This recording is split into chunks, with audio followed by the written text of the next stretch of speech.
Welcome to Daily Drive for Thursday, February 12th, 2026. I'm Kellen Walker in Las Vegas. Today on the show, Nissan is exiting all 7 factories it's targeted for closure. Mercedes-Benz earnings more than halved in 2025. And Ford CEO Jim Farley is joining McDonald's board of directors.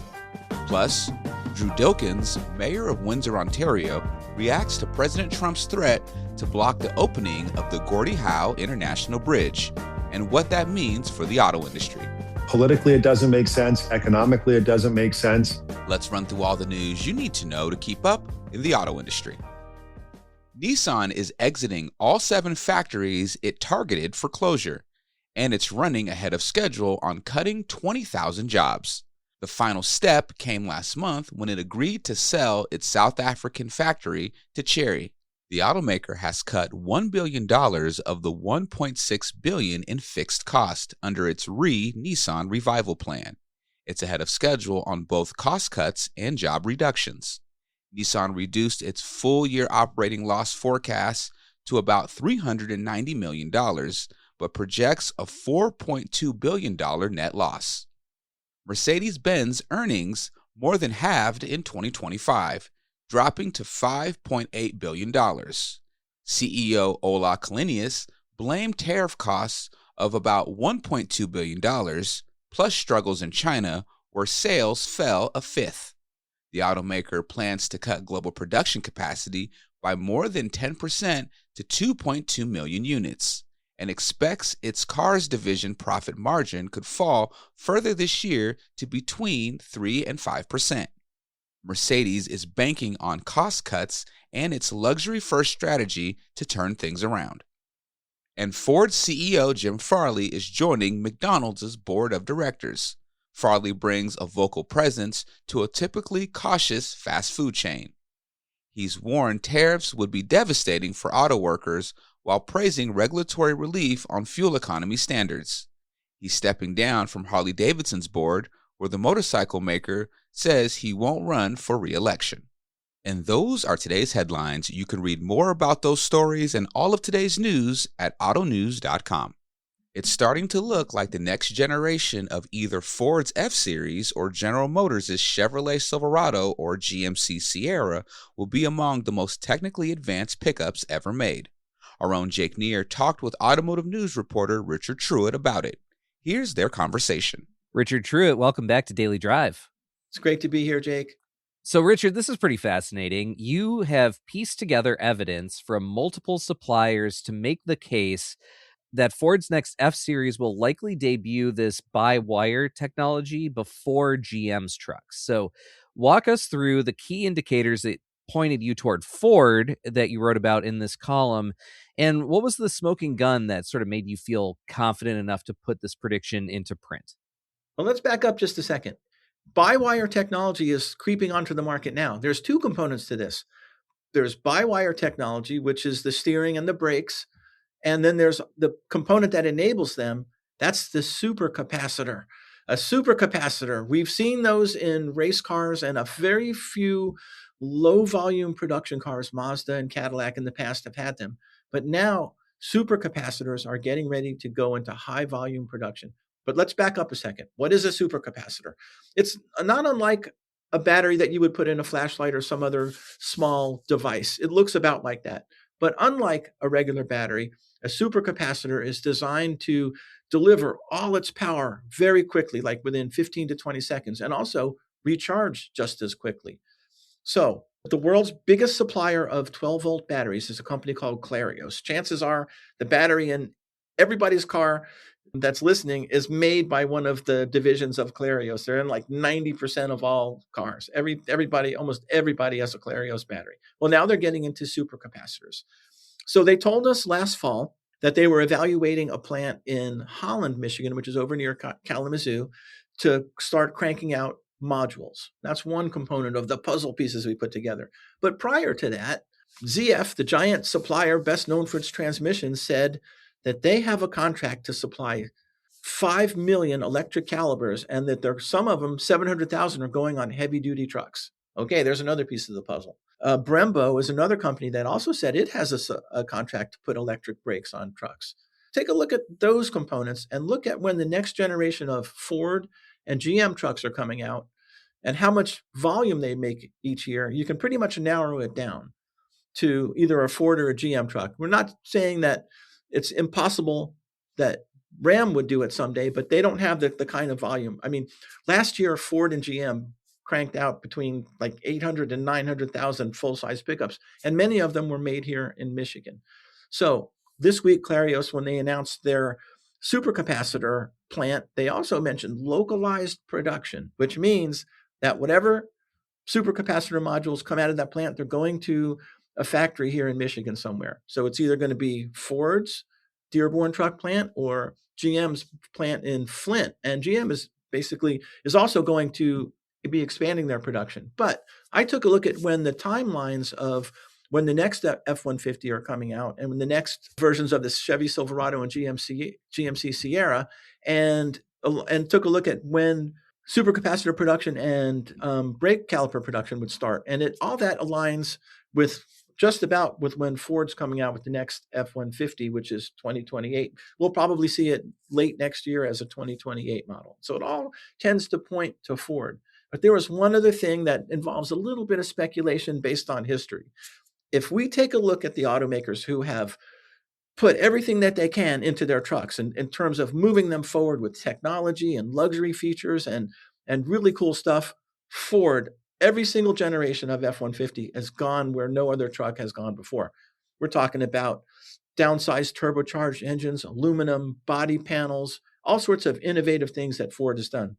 And the reason Ford does that is because the F-150 has been not only its best-selling vehicle, but the nation's best-selling vehicle since like the mid-1970s. And they're going to do anything they can to protect that big, profitable truck. GM's been a bit more conservative. So I believe, and I wrote in our column today, that all the indicators point to Ford's F-Series as being the first one on the market with supercapacitors and by-wire technology. So quickly before we wrap up here, I am curious, for listeners who are following this industry shift in that sort of direction toward software-defined vehicles, would you say this could be sort of a step toward that? What does that mean practically for how pickups will be manufactured and serviced? And are there any risks? Let's say if Ford is the one that does this, are there risks for Ford being first to market with this technology on such a high volume scale? Great question, Jake. Let's start with the advantages. When you have by-wire technology, you eliminate the mechanical links between the steering wheel and the front wheel. So when you turn the steering wheel, the front wheels are going to turn not because there's a shaft connected from the steering column to the steering rack, but it's all done electronically. And the same thing with the brakes. When you step on the brake pedal, it'll be electric motors that squeeze the pads against the rotors and not hydraulic fluid. So Ford is going to save, let's just say Ford or whoever is going to be first with this technology is going to save a lot of money on parts that need to be installed on the assembly line. They won't have to buy those parts. They won't have to source those parts. They won't have to test those parts. Manufacturing is going to get a lot more simpler. Now, that's one of the big benefits. Another big benefit is brakes and steering will be highly tunable just by software. And so they'll be able to increase customer appeal that way by having you dial in the way you want your truck to feel. You want brakes to be like instant, powerful on off, or maybe just a little bit, less grabby. However you want, you could probably tune the truck that way. Is Ford taking a risk? Well, anytime you launch new technology, there's going to be a risk. But Ford has proven time and time again that when it comes to the F-150, they will spare nothing to get it right. I mean, look at the chance they took with the downsized turbocharged V6 engines, and a bigger chance even with those aluminum body panels. And time after time, they have proved that they can pull this off reasonably successfully. Richard Truitt's column is titled 2028 F-Series seems likely to be the first pickup with supercapacitors and by-wire technology. You can read that all on autonews.com. Richard, thank you so much for the piece and really interesting insights here. Great to be here, Jakes. Thanks for having me. Coming up, Windsor Mayor Drew Dilkins joins the show and says President Trump's threat to block the Gordie Howe Bridge makes no sense. economically or politically. That's next on Daily Drive. Are you a dealer creating a workplace culture your employees are proud to be part of? Applications are now open for the 2026 Automotive News Best Dealerships to Work For program. This isn't just an award, it's a chance to get real insight into what's working at your dealership and where you can improve. And we've expanded the categories this year, recognizing everything from technician experience and leadership development to AI enablement and employee retention. The registration deadline is April 17th. Find out more and apply at autonews.com. Welcome back to Daily Drive. I'm Kellen Walker. The Gordie Howe International Bridge connecting Windsor and Detroit is built and ready to open. But President Trump says it shouldn't open until the U.S. owns at least half of it. Windsor Mayor Drew Dilkens says that doesn't make any sense and will hurt auto companies on both sides of the border. He spoke with our own Molly Boygon. Mayor Drew Dilkens of Windsor, Ontario, on the Canadian side of the bridge. Thanks so much for joining us. My pleasure. So tell us about why this bridge is being built and the role it will play in cross-border trade between the United States and Canada. Well, this is a really important bridge and the conversation that really started about 25 years ago in and around 9/11. And there was a conversation about the need for redundancy in international crossings, but also a need to be able to start a process that would lead to a new border crossing to support the projected increase in trade. And we were seeing an increase in trade as a result of the Free Trade Agreement and the North American Free Trade Agreement, and of course now USMCA. And so this conversation started 25 years ago from when it started to when the day the bridge will open. And reflecting on the fact that Windsor, Detroit is home to the busiest commercial border crossing between our two nations. About $1 billion every 4 days crosses at the Ambassador Bridge today. And so it was really important to make sure that we had redundancy, that we had increased capacity to support trade, which is how this project started and why we are where we are today. And President Trump has contended that the U.S. has basically been ripped off through the construction of the bridge, but Michigan did play a role in the construction of the bridge. Can you explain a little bit about the role of Michigan in this whole process? Yeah, so the president's comments are nonsensical. The United States did not want to fund the construction of the bridge, but they said if Canada wants to fund it, no problem. We'll give the presidential permit to allow the bridge to be constructed. The entire cost will fall on Canada's shoulders. Canada will repay itself through toll collection over a period of many years. And then we also partnered with the state of Michigan. All through the process, the state of Michigan has been at the table. Governor Snyder and Prime Minister Harper were the ones to make the deal. They're the ones to come over and name the official name of the bridge as Gordie Howe. And so the deal was made between Canada federally and the state of Michigan as an entity, and we're joint owners, 50-50 in this particular bridge. Michigan, of course, spent a lot of money on the U.S. side connecting this bridge to the U.S. I-75 interstate system. And so they are heavily invested as well, which is why they're partners in this operation. And again, it's a 50-50 partnership. Once the expenses of building the bridge are paid off, we're going to split the proceeds equally moving forward. You spoke a little bit about the importance of keeping open communication and open trade between Windsor and Detroit. What is the importance of this bridge to the auto industry in particular? Well, just think of our particular region where Canada, or Windsor rather, is Canada's auto capital. Detroit is the motor city. We've got these complex supply chains that have been built up over the course of really over 100 years. And that those supply chains have only accelerated with the implementation of the Free Trade Agreement, NAFTA, and USMCA. And so this bridge is really important, at least in the auto context, because we operate on a just-in-time delivery basis. And this bridge will be the most technologically advanced connection between Canada and the United States when it opens. It will remove the majority of the friction at the border. And from an auto perspective and a parts perspective, that's really good because there's going to be more certainty that when a part leaves a plant or a vehicle leaves a plant, it's going to reach its destination in a more timely manner. And because the industry has been built to operate that way, they need that certainty. This bridge helps provide that certainty. Have you heard anything from players up and down the automotive value chain about this dispute, these claims from the Trump administration about the bridge? You know what? Not really, because I think everyone's looking at this. Any sensible person's looking at this saying, the bridge is built. Like there's no more real construction to do. The bridge is built. The ports of entry are built. The connections to the highway systems and the interchanges are built on both sides of the border. It's literally ready to open if we just had the staff in place and they were all trained up and we could flip the switch.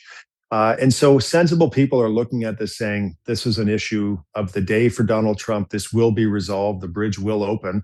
And they're not, I think, getting too flustered about it. In fact, one of the reasons they're not too flustered about it is they've been using the Ambassador Bridge since 1929, and that bridge isn't going away. It was never intended to go away. This was meant to add additional capacity and redundancy to a real important border crossing between our two nations.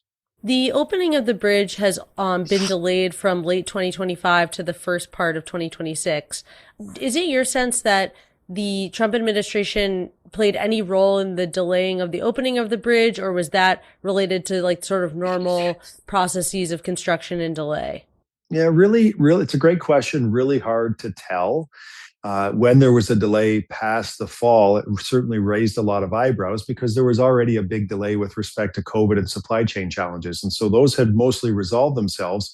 And any sort of, average person walking by or driving by looking at the infrastructure saying, well, it's really built. Like there's nothing else to do here. Why aren't they actually staffing it and opening it? So I don't know the answer to the question, but it was interesting that, with respect to what the president posted earlier this week, it was reported by the New York Times and others that the owner of the Ambassador Bridge had a private meeting with Secretary Lutnick, who then phoned the president of the United States, who then made the post on social media. So unclear what's happening behind the scenes. Clearly, the billionaires are having conversations with each other and helping each other out. But let's just hope that bright minds prevail, that this border can open, because at the end of the day, the president has launched a trade war against every country on the planet, including his largest trading partner here in Canada. Why would he want to continue to add additional pressure, additional problems, not just to Canada, but really to people who live in Michigan, Ohio, Indiana, Kentucky, who rely on this border crossing to be smooth and efficient for their own livelihoods and to put bread on their own tables? It makes no sense that he would want to do that, especially in a state like Michigan that was a swing state that voted for him in the last election.